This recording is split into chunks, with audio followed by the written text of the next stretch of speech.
Awesome. Thank you very much for coming, folks. I know we're competing with the How Are Tickets Paid For talk, so I appreciate you skipping that one to see this one.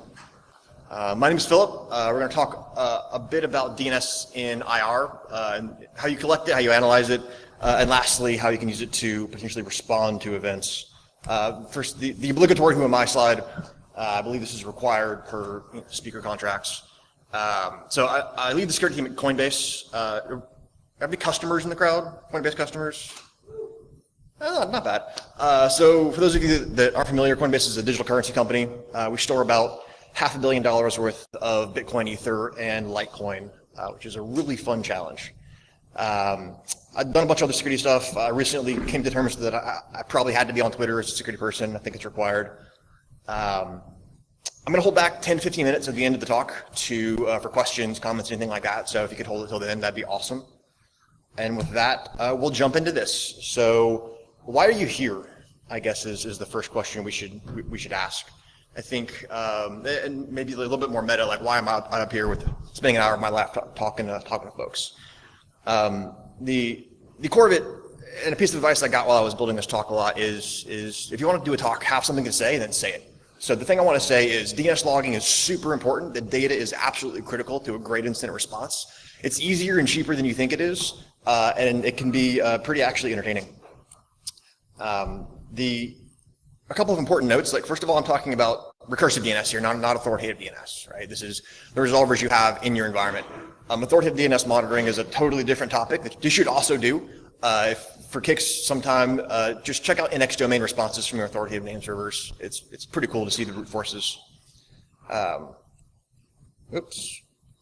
So anytime you're thinking of adding a new data source to your investigative sort of platform, I think you should ask one core question, right? What does this let me do that I couldn't do before? And I think that boils down to like maybe 3 sub-questions, right? What does this add to my investigation? How can I pivot? How does this enrich? And what can I detect with this data that I couldn't detect before I added this? Otherwise, you end up with data sprawl, and no one is happy in that environment. And I think DNS has some actually pretty compelling answers sort of across the board. For those of you who don't have great proxy logs, actually a really interesting window into your web traffic without having to intercept your actual web traffic. For those of you with proxy logs with a large percentage of non-HTTP traffic that's transiting your border, DNS and NetFlow are really, and of course obviously endpoint logs, but are really your only 2 network-based windows into what that traffic actually is. It is the essentially only method for discovering DNS tunneling on the network, and nothing else is really actually going to work there. And with some supporting data, mostly some whois data, but potentially some blacklist integrations, it actually puts you into a really interesting place for alerting on this data in a very productive way. At the end, I'm going to go through a bunch of investigative, like how you can analyze this data, some leads you should pursue. But one really interesting one that I've pursued with great effect is take a look at all the domains younger than 30 days that you're resolving. By and large, legitimate sites have probably existed for more than 30 days in terms of like the registration date. Anything younger than 30 days, I tend to gray list, right? Take a look with a skeptical eye. DNS has some downsides to every data source does, right? They're always negatives. One of the negatives about DNS is that it is very chatty. So while I was doing the research for this, I decided, hey, let me just pick a random news site, reload a page, see what happens. I generated almost 100 DNS queries from reloading a single website. The trackers, the affiliated sites, it was insane. I expected maybe 30, 20 tops. So you combine that across all your users, you generate a lot of data very, very quickly. DNS has sort of 2 different, in my experience, investigative paths. Right? One is the quick question answer. What does this host resolve to? What hosts have resolved to this IP? Who has queried this? What are the clients? Like the quick question answer stuff where like Elasticsearch is great at. And the other is a much more sort of batch bulk processing. Like what are the average entropy measurements over my domain names, things like that. That really ask for 2 different backends, right? It can be a complicated processing infrastructure. But we're going to talk a little bit about that. Before we get into that, I want to do a quick science experiment, social science experiment, that is. So I saw the stat from Cisco. It's on there. Only 68% of companies don't monitor DNS. That sort of blows my mind. So all of you guys who do blue team stuff, just raise your hands. Awesome. Now, of those, keep them up, come on. So those of you who don't monitor DNS, put your hands down. So this disproves, no, actually we're probably pretty close to Cisco's numbers. I think about half of you put your hands down. This room holds about 300 people. There are probably, I don't know, 160 people in here. So yeah, about half of you don't monitor DNS, which is pretty close, surprisingly close actually. Cool. Down. Yes. So I'm going to assume you're all convinced and want nothing more than to learn how to monitor DNS in your environment. Otherwise, we can all go get beers. Like that's an option. Fair.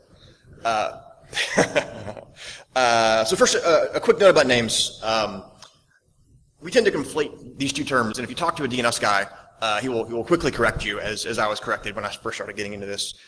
Passive DNS is not what you think it is. Almost certainly. Passive DNS refers to monitoring between resolvers and authoritative servers. It is specifically, it misses cache data, it misses client IPs. Its point is to rebuild the structure of the global DNS database and allow for querying. This is what like Farsight's DNS database, that kind of stuff, that's what that's trying to do. What we're going to talk about is I would call DNS monitoring, right? It is the practice of logging every single DNS thing that happens in a given environment. This is what I need when I'm doing incident response. This is I want everything, whether it's cached, failed, succeeded, no matter where it went and how it turned out, I want to know about it. And I want to know about it time-stamped and with the client IP in question pointed out. So let's talk about collection. You have three critical top-level choices to make. I should actually preface here. I'm assuming we all know what DNS is. I'm assuming we all have a basic understanding of how a DNS query flows, right? Resolvers, forwarders, authoritative versus recursive resolvers, that kind of thing. I'm just going to assume all of that. And sorry if you don't. So you have three critical choices to make. One, how do you collect the data? Like by what method? By what tools? Where do you collect it? And lastly, how do you store it and how do you query it? So we're going to go walk through a little bit about that. So collection, you have sort of four basic options, right? You can collect at your border. The pros is you see everything that happens in your network, right? Whether it goes through your recursive resolver or not, you see it all. The downside is you're not going to see true client IPs if you have internal resolvers, which can really hamper an investigation if you can't actually walk your way back to that client quickly. You're not going to collect internal requests, so if you have internally hosted domains, you're not going to see those. And lastly, you're not going to see cached requests or requests that your internal resolver serves out of cache, which can actually be a huge problem, especially if you have multiple clients querying the same malicious domain. We can collect with the resolver. So this is actually pretty cool. You see true clients, you see actual client IPs, so you can quickly walk that back in an incident response. You see internal requests internally, assuming those are going through your internal resolvers. You see all that stuff. The problem is you're going to miss anything that skips your internal resolvers, right? This happens both benignly. A lot of IoT devices, for instance, hard-code DNS servers, and it also happens maliciously. A lot of malware hard-codes DNS servers, either to point the user to a bad DNS resolver, or because they're trying to skip your monitoring. Third, you can try to collect your endpoints. This turns out to be really, really tough for all the same reasons that doing anything else on endpoints is tough. There are coverage problems, there are deployment problems, there are perf impact problems, there are data transport problems. The positive, of course, is if assuming you can get the coverage, you see everything, and you get data all the time, not just when these systems are on your network. So what you should actually do everything is the right answer here, as it makes sense for your environment. You're going to hear me say that a lot. DNS is one of those things where we all implement it differently, depending on the size, distributed nature, the number of users, things like that. So you should, and this is what I recommend and what I do. I recommend you either block DNS outbound at your border, or you monitor DNS outbound at your border for things that are skipping your internal resolvers and get that fixed. You monitor primarily at your internal resolver. This skips the headache of trying to deploy an agent to all your endpoints. There's of course a corner case here. If you already have an endpoint, like a Carbon Black or something like that collects DNS requests, by all means be lazy, use it. Like, I'm a huge advocate of laziness in deployment. And then where it makes sense, you can deploy on your endpoints. So in my particular environment, I have very, very good production server deployment. So I deploy, it's also in AWS, right? Where I don't have a traditional network border, I don't have resolvers that are under my control. So I deploy to all my endpoints in prod, I deploy to my internal resolver, my border on corporate, and I get essentially 100% coverage with reasonable effort. Now, so that's where we deploy. How do we collect? There are three core options. You can attempt to use query resolver logging or resolver query logging, which is going to end poorly for you, almost guaranteed. Query resolver resolver query logging is actually in a pretty poor state. The only resolver that does question and answer logging that I'm aware of is Microsoft DNS. Anything before 2012, if you turn that on, you're going to have a really bad time, performance-wise. It's just going to eat your endpoints alive, or eat your servers alive. And even now, after post-2012, you should at some point, just for shits and giggles, turn this on a Microsoft server and look at the log format. It's amazing, amazingly bad, to be clear.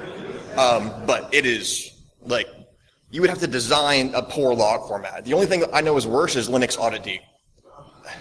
That is the only thing I have seen that I would call worse than this.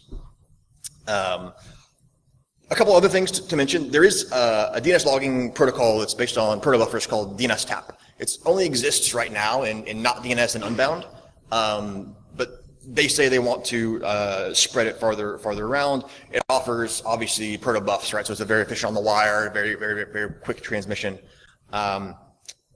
So hopefully this moves into resolvers globally. I really, really hope it does. But so notably, right, nothing else logs the answer, which is sort of an important part of what we're trying to get at here. Which is why I basically say for resolvers, you got luck.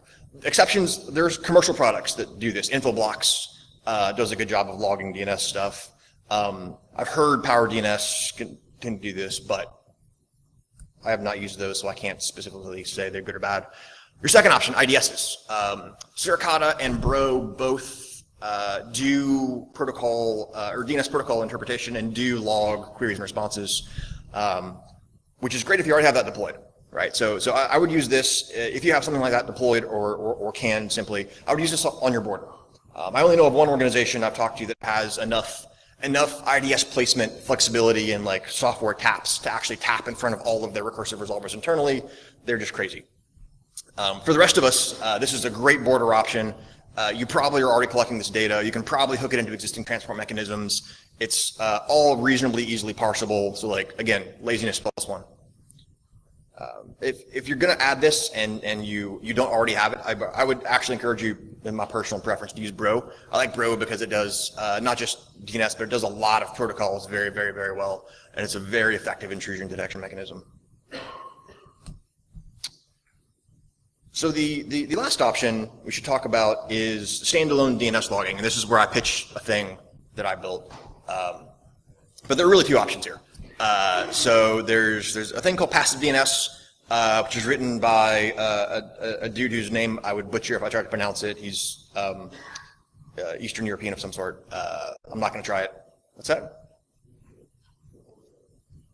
Okay, I'm not going to try it.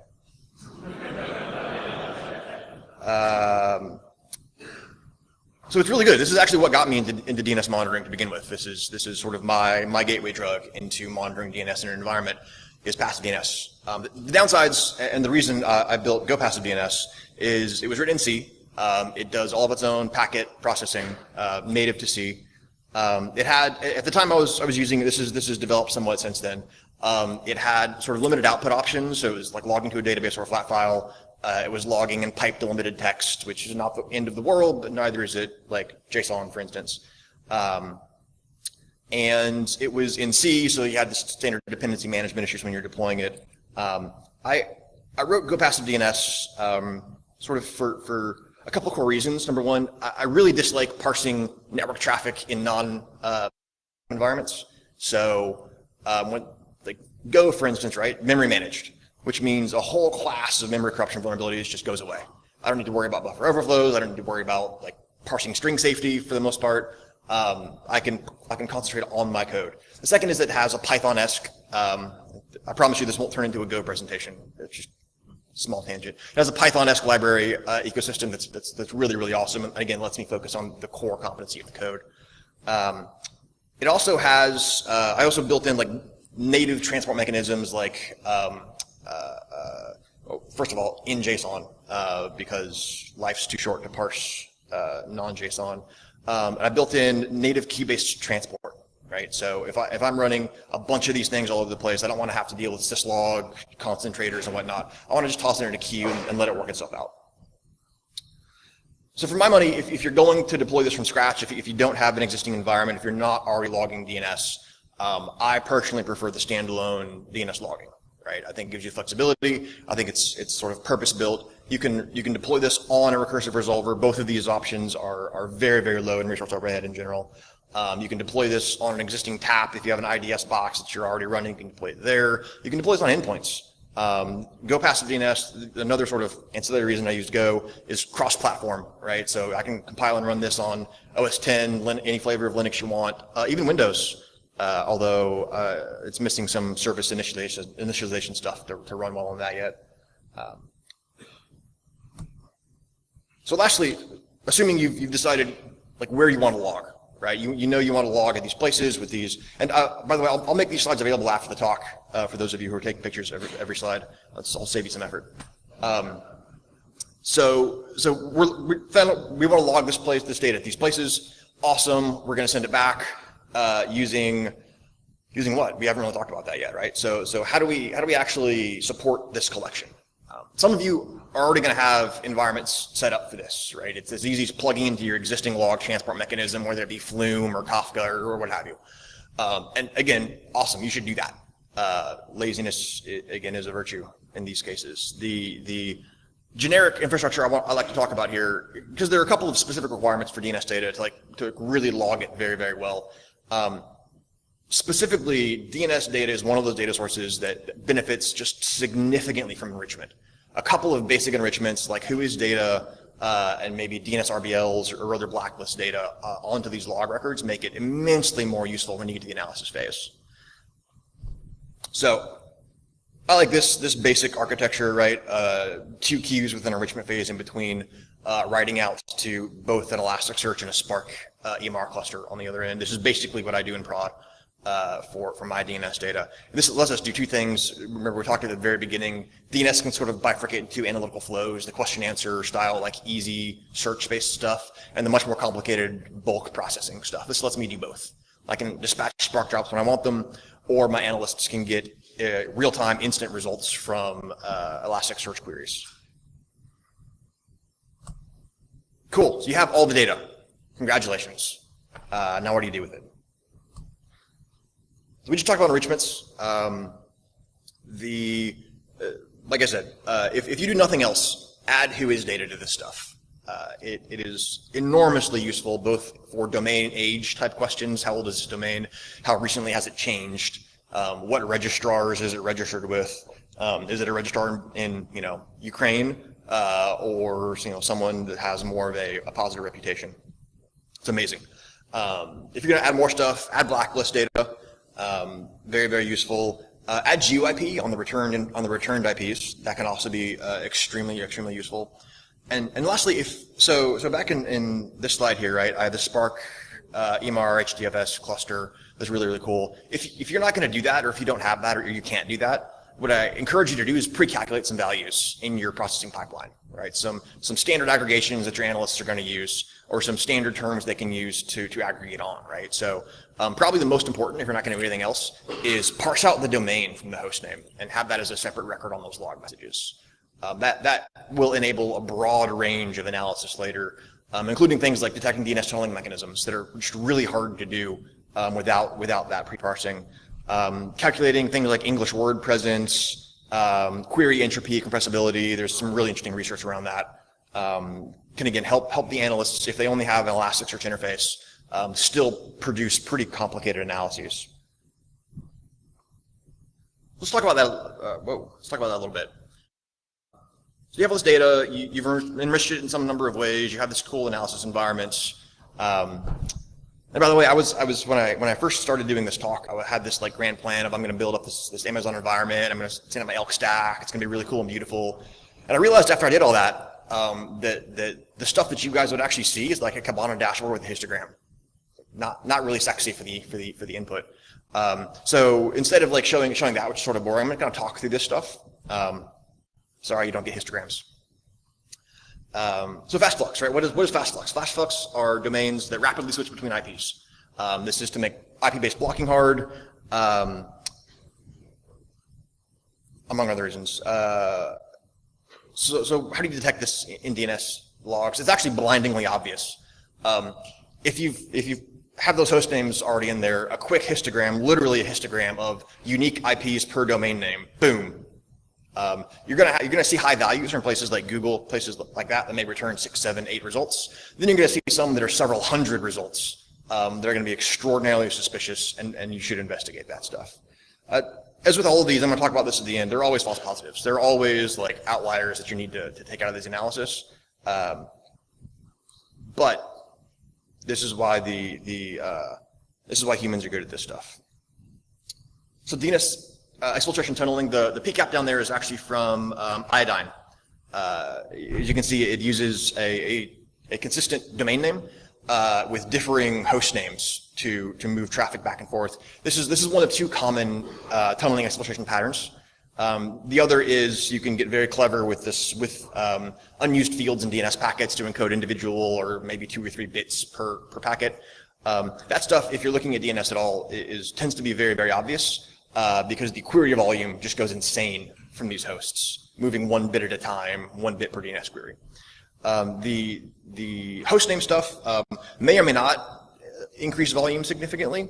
What it does do is it increases unique host names per domain significantly, right? So this is where if you pre-calculated that domain field or you have that Spark cluster, running analysis and asking how many unique host names per domain am I seeing is actually very, very interesting. Now you're going to get false positives from CDNs doing this, like CloudFront, Akamai, that kind of thing. Those are generally pretty easy to parse out of your results in the whitelist as you go through that.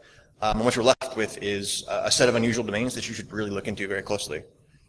Now this is going to false positive a bit. I'm going to talk about this. Actually, I'm going to talk about this. This is going to false positive on another thing, like antivirus vendors do some crazy DNS stuff that looks a lot like tunneling. In fact, it is tunneling.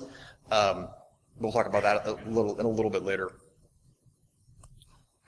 So DGAs, domain generation algorithms, these are pretty easy because they generally result in a huge spike in NX domains for a given client as he's working through his generated domains trying to find the active one. Large numbers of NX domains are actually a really interesting lead to begin with, right? Once you get this data, there are a number of basic analytical questions you can start asking, like, what's NX domaining? What's surfailing the most in my environment, and why? Right? These are the threads that we can start to pull on to kick off a much more in-depth analytical exploration. So DGAs, again, very, very simple. If you're collecting the data, spiking NX domains, you should look at that. Once you look at the traffic, you're going to see what look very much like randomly generated domains there. I forget what this was a sample of. Some banking Trojan, I want to say. Low prevalence domains. So this is a really interesting one. So this sort of is related to the concept that malware should be rare in your organization, right? You can see this concept exists in file hash based analyses as well. What are the least common hashes or pieces of software in my environment? What are the least common running processes, least common registry keys, that kind of thing. It works in DNS too to some extent. Like every other area where you apply this kind of analysis, users do weird shit, right? The drift on user endpoints for this kind of stuff is insane. The tail is super long. The first time I did this analysis on data, I was super excited and like, yeah, I'm going to find the APTs, and I found all the users, just all of them, doing crazy stuff, and a lot of it happens because of DNS prefetch, because of random tracking domains, because of just the internet, right? Where you can apply this, I found much more effectively, is on servers. Servers should not have, and generally in my experience, do not have the same drift as client endpoints do, at least if they're well managed. Server environments, I found a very interesting approach is to do this exact sort of prevalence analysis and ask what are the least queried domains in my environment, and go ask why, right? Go figure out who owns these things, how long have they been around. You can combine these and layer this with an age-based analysis. What are the least common new domains in my environment? Again, if you either have the Spark environment or you've pre-calculated this stuff, it's an incredibly interesting analysis to do on server environments. I don't recommend it on client environments. You're going to be chasing that tail for the rest of your life. So a few other leads that you should or threads you should pull on once you get this data. Who's doing the most text lookups, right? So we saw back this. Nope. Yeah, this guy's using A records to conduct his to do his tunneling. Text records are also very, very popular to do the same sort of tunneling. One more. There we go. So who's doing the most text lookups? Now what you're going to see is this, unfortunately. This is Sophos. This is Sophos doing DNS lookups for real-time blacklists. I have no idea what the stuff in the middle there is that looks like a DNS tunnel. It probably is a DNS tunnel for some amount of information. I was very amused when I looked up. So it's at sophosxl.net is the actual Sophos domain. Sophosx1.net is for sale if anyone wants to buy it. Should offer a pretty good. If any of you guys are red teamers, that'll be a great DNS tunnel. That'd be beautiful. I can hear the Namecheap.com apps opening right now. So text records are really interesting, both in terms of which hosts are doing it most and which domains are doing it the most. Like we already talked about index domain responses, who's failing the most, who's looking up the most broken domains. This is either that server is either broken or infected, possibly both. You never know. Pure volume based, who's doing the most DNS lookups in my entire environment and why? The reverse, who's doing the least? What domains you look up the least across the board? This is actually not. Again, I would do this for servers, not clients. Clients are weird. And the last ones can actually be pretty interesting and help surface malware that's not using DNS to avoid this sort of analysis, but what's showing up in NetFlow that's not showing up as a DNS answer. This assumes you have an environment where you can do that kind of calculation, a Spark or something of that nature, but it turns out to be an actually pretty interesting set of hosts here. So common false positives, we talked about this. AV engines are notorious for this stuff. I've seen it with Sophos, with McAfee, with a few others that use DNS tunneling mechanism. Primarily, in my opinion, because this is basically free for them in terms of load, as opposed to an HTTP-based mechanism where they have to run the servers to support it. Here we basically support them. Pretty clever, actually. Some other things that commonly trip people up when they're starting to do this. Tor, Chrome, and actually a few others, when you start them up, will look up several domain names they expect not to exist, just to test for DNS hijacking in the environment in which they exist. This also looks at about 9 a.m. like something bad is going on in your network because you have thousands, hundreds, depending on the size of your organization, of index domain responses. You're like, why is this happening every day between 8 and 9 in the morning? That's because people are coming to work and opening their laptops. Prefetch is the devil in terms of DNS monitoring. It's great for performance and all the other reasons. So prefetch is when a browser goes to a website, that website has a bunch of links on it. The browser decides, I'm going to be super helpful, I'm going to prefetch the results of these DNS queries before the user's actually clicked on anything.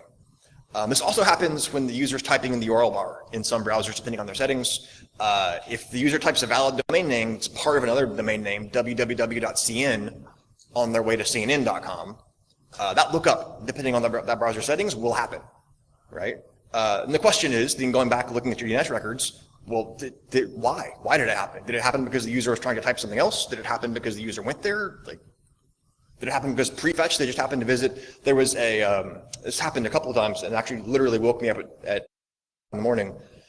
A user was visiting the Wikipedia site, I think it was, for APT1, and they linked several of the domains off of that Wikipedia site.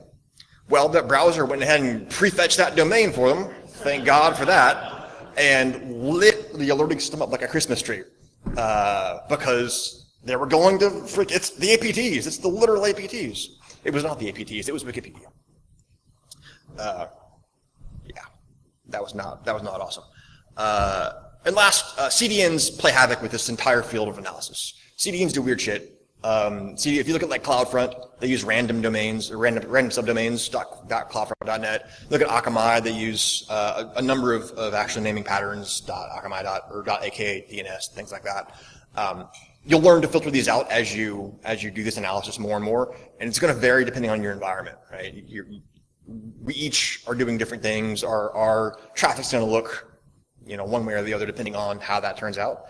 But yeah, it's absolutely filterable. So cool. We've talked about right on time. We talked about how to collect it. We've talked about what to do with it once you've collected it. Some analysis paths that you can travel down. My one meme. It's the meme of my youth. Let's talk about response, right? So how can you use DNS for response? DNS is actually amazingly awesome for response. So I'm assuming you're all going to rush back to your jobs and immediately implement passive DNS if it's not already there, or sorry, DNS monitoring if it's not already there, and you're going to find the APTs immediately. Obviously, that's how this is going to happen. So now what? Now what are you going to do about that? So DNS is, as we talked about at the very, very beginning, is central networking, right? Almost everything uses DNS to look up where it's supposed to go for a given name, which means it's a great place to block those things or redirect them, much more interestingly, to somewhere you can control and analyze that data. So the primary way to do this is something that Bind introduced in Bind 9.8 called RPZ, or Response Policy Zones. Sometimes it's referred to as the DNS firewall, which is, I think, a terrible name. Oop, wrong direction. So what is RPZ? This is basically RPZ, right? So this is RPZ is a zone that's maintained on an RPZ server that's served by that server. It can also be maintained on your resolver itself as just a separate zone. Depends on how you want to implement it. Bind is configured to look at this zone as a policy lookup, right? So as it's saying, okay, I'm going to resolve badsite.com. Let me first look at my RPZ zone that's configured over here. Oh, look, there's a record for badzone.com over there. Let's just go ahead and serve that fake record back to this user instead of the real record that I would have had to get from the internet somewhere. It can be actually much more than that. It can give an NX domain. It can live out responses. It can do all sorts of fun stuff if you read the RPZ manual. But I think the two most interesting for us are straight up blocking and redirection to a walled garden or analysis node. So there are a few options with how you deploy RPZ. The most common, if you have more than one resolver, is your internal recursive resolvers slave a zone off of some DNS server that you control. This is really great when you don't own the DNS infrastructure, and the guys that do own the DNS infrastructure love it like a child. Which I've seen is the case occasionally. In this case, like you're not touching their servers. All you're doing is saying, just slave this zone for me and add this one line of config to your named.conf. And we're done. Even if my server literally catches fire and burns to the ground, it does not, the worst thing that happens is traffic doesn't get blocked. It doesn't impact the operational stability of DNS, which is super cool. And then you, unfortunately, let's see, nope, that's out of order. So unfortunately, that means you are then saddled with maintaining a zone file for all your blocked stuff. If there's more than one of you on a team, you're faced with the classical DNS admin's dilemma of how do you edit zone files safely among multiple people, which ends poorly frequently. We'll talk about that in a second. So you should use RPC for a couple of reasons. One is obviously blocking domains.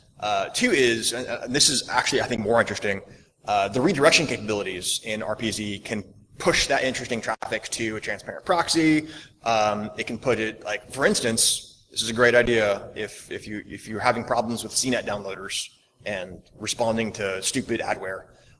You can use this to drop an interstitial in front of CNET download.cnet.com. Right? You just redirect download.cnet.com, RPZ it to a local IP. That's a reverse proxy. It just drops a page in front of the user. Really? Are you sure you want to do this? Are you sure you want to download this adware-laden executable? Let them click through or not, whichever way you want. Easy. If that's a problem and this is the solution, I hopefully just saved you a bunch of time responding to adware alerts.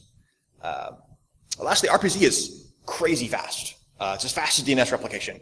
And if you're using what's called zone notifies, so this is a DNS mechanism for a master to tell its slaves when a zone has been updated, you can get single-digit seconds company-wide blocking for a given domain name or client or name server or even wildcards off of those things, which is incredibly fast.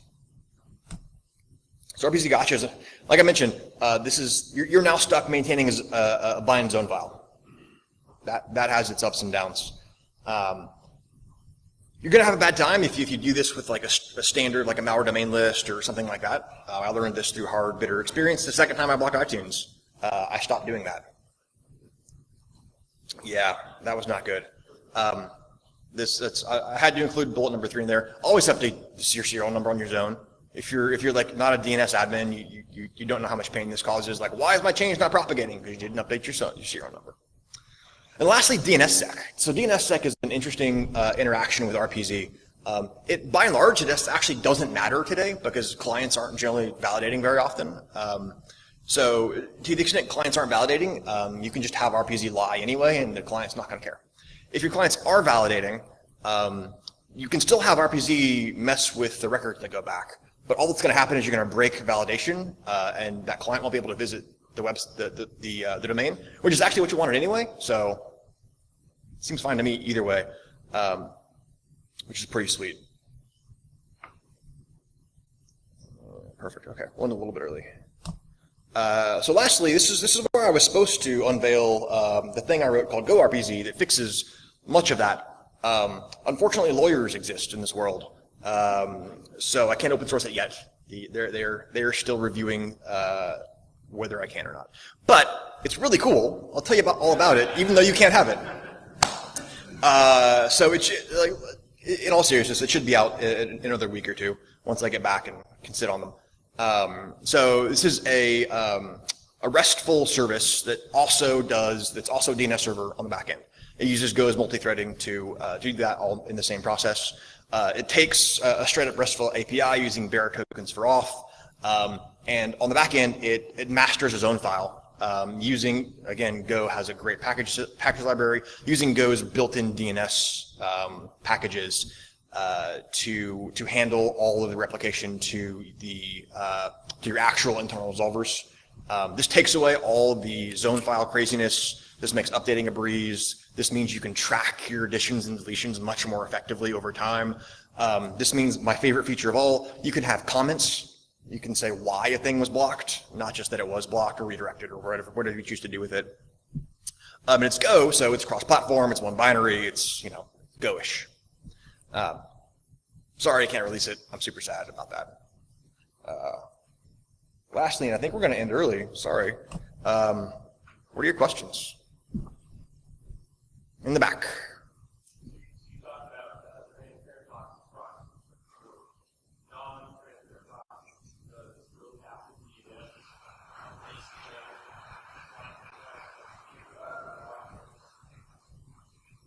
Laced together. So,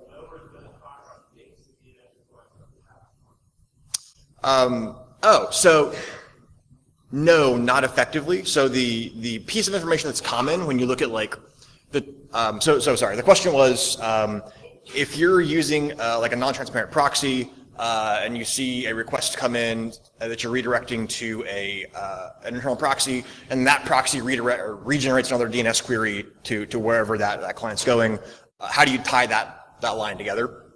The answer is hackery around time windows is the best answer there. Traditionally, there's a DNS transaction ID that's stable through the that's stable through the transaction ID, but that's broken when you reissue a new query from a proxy server. So the answer is there's not a good way. But practically speaking, I would probably not pay much attention, or at least lower the severity of stuff that's issuing from the proxy server that I'm intentionally redirecting infected users to, because it's just going to false positive a lot on me. What else? Front then back. So through your stuff with the prefetch, Yep. does that just do a DNS query, or does it actually start downloading? So the question is, for the prefetch, is it just a query, or does it actually start downloading? In my experience, it's just a query. It's pre-resolving there are some that'll make the browsers do queries as well. It'll start pulling pieces of links that you think it's going to go to, but I'm not aware of any browsers that do that natively. And in the red in the back. Yeah, so we've always used Row, and we started some of this analysis, and so we noticed when users go to Microsoft, this is the last thing where we were trying to track down why servers fall out. They should. And of course, we look at everything that's fallen out, so we come back to that, which isn't falling to. And so we can look at it and say, oh no, we're actually on Microsoft. Yep. We're just determining that. So what do you know, something you've been dealing with for a while, so what are some of the things you can set up to try and, fix that so you can get the analysis to the information, right information faster, rather than having to do multiple queries and say, oh, no, I know that. So what you, so the question, if I restate it, was an example of a complicated DNS analysis problem is our Microsoft updates, where Microsoft redirects to Akamai to do its update download, which makes a ton of sense. That's what a CDN is for. What are some sort of tips and tricks to better work through that process? So this goes back to like how do you store the data so analysts can interact with it effectively?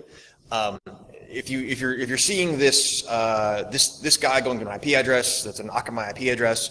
If you're putting your data in like Elasticsearch or something like that, you should be able to very quickly search, okay, IP address, that was resolved by, that was actually Akamai, okay, what resolved that? Well, that was actually a CNAME from updates.microsoft.com.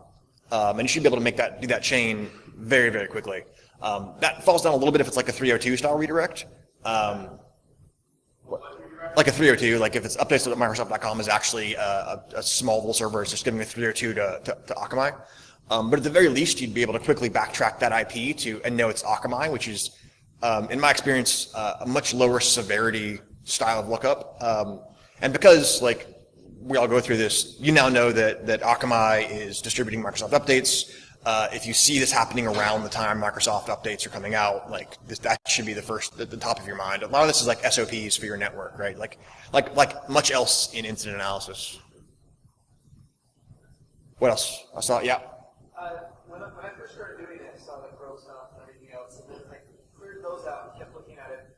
Everything else was continuing to be false positives, or stuff that was already being blocked on the proxy. Mm-hmm. Did you ever find anything? Because I never would have seen this without doing this. So we saw some stuff in red teams that was absolutely, that we caught, where the DNS analysis was extremely important. I think I've caught, so I draw a slightly different distinct, sorry, the question. After you've been doing this for quite a while, you work through the initial false positives, and you get down to like the stuff that's suspicious, and you work through that. There are just a lot of false positives. So first answer is, welcome to the blue team. The really short thing is, did you find that it was worth it? You built two tools, Mm-hmm. was it worth it? Yes, absolutely. Okay. So the DNS blocking was by far the most effective coordinated blocking mechanism I've ever used. I was in one red team event, we sort of detected through other means. So we discovered the red team. They were using a specific hosting provider to do their red teaming. we backtrack that and we're able to call in a favor to get the list of domain names that was involved in this, and we're able to stage a coordinated block across our entire infrastructure, all at once, with maybe 5 seconds of latency from the first DNS server to last DNS server, and effectively decapitate the entire that entire intrusion, red team intrusion. In other environments, a lot of the false positives are actually badly misconfigured systems. That like actually fixing those is I would call a win in and of itself. It's not a security win, but it's a real win. Yeah. What else? Yeah. So you mentioned doing Louisville development for Mm-hmm. and a large organization that needs hundreds of thousands of today. Mm-hmm. Have you had any issues with? How do you do that? Do you just do an error query? No. Yeah. So thanks for asking that. I forgot to mention this. I'll even know this in my notes. So there are a couple of API services that do this. I've used like Whois XML API, for instance. There are a few others. Domain Tools has a parsed API, things like that, that can easily handle hundreds of thousands. The second thing that I would encourage you to do is set up a caching proxy for that locally. There's really no need to requery a domain name a ton of times in a given day. And I think you'll find as you do the analysis that you have a large number of domains that are getting very frequently queried that you probably don't need to update 1,000 times a day, and you have a much smaller number that are being queried once or twice.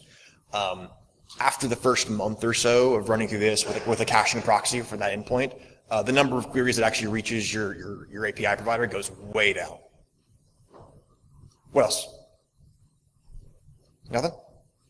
Outstanding. Got time for a beer left for the next talk. Thanks, guys.